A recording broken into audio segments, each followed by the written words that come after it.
మంత్రి కొండ సురేఖ ఓఎస్డీ సుమంత్ ను తొలగిస్తూ పొల్యూషన్ కంట్రోల్ బోర్డు ఉత్తర్వులు జారీ చేసింది.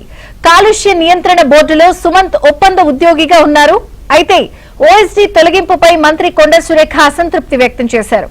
కనీసం తనకు చెప్పకుండా ఎలా తొలగిస్తారని కొండ సురేఖ అంటున్నారు.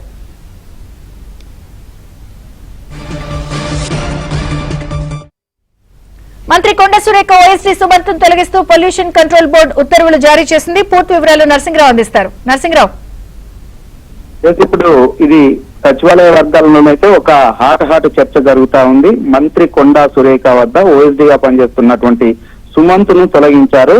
సుమంత్ పొల్యూషన్ కంట్రోల్ బోర్డులో కాంట్రాక్ట్ ఉద్యోగిగా ఆయన డిప్యూటేషన్ పైన కొండా సురేఖ వద్ద ఓఎస్డీగా పనిచేస్తున్నారు. మొదటి నుంచి కొండా సురేఖకు నమ్మకస్తునిగా ఉన్నటువంటి వ్యక్తి, అనుచరునిగా ఉన్నటువంటి వ్యక్తి, ఒక ప్రైవేటు వ్యక్తిని కాంట్రాక్ట్ ఉద్యోగిగా ఇక్కడ డిప్యూటేషన్ పైన ఓఎస్డీగా నియమించుకున్నారు.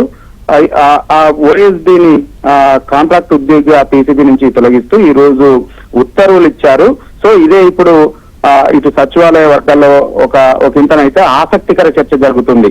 ఒకవైపు టెండర్ల ప్రక్రియపై, మేడారం టెండర్ల ప్రక్రియ పైన ఒక ఇంత అసంతృప్తి వ్యక్తం చేస్తూ తన శాఖకు సంబంధించినటువంటి నిర్ణయాలు తనకు తెలియకుండా జరగడము, మేడారం పనులు తనకు తెలియకుండానే టెండర్లు వేయడం పట్ల ఒకంత అసంతృప్తిగా ఉన్నటువంటి సమయంలోనే తన వద్ద ఓఎస్డీగా పనిచేస్తున్నటువంటి సుమంత్ ను కూడా తొలగించడం పట్ల ఒకంత ఆశ్చర్యాన్ని వ్యక్తం చేస్తా ఉన్నారు మంత్రి కొండా సురేఖ. దీని పట్ల ఒకంత అసంతృప్తిగా ఉన్నట్లుగా కూడా తెలుస్తా ఉంది.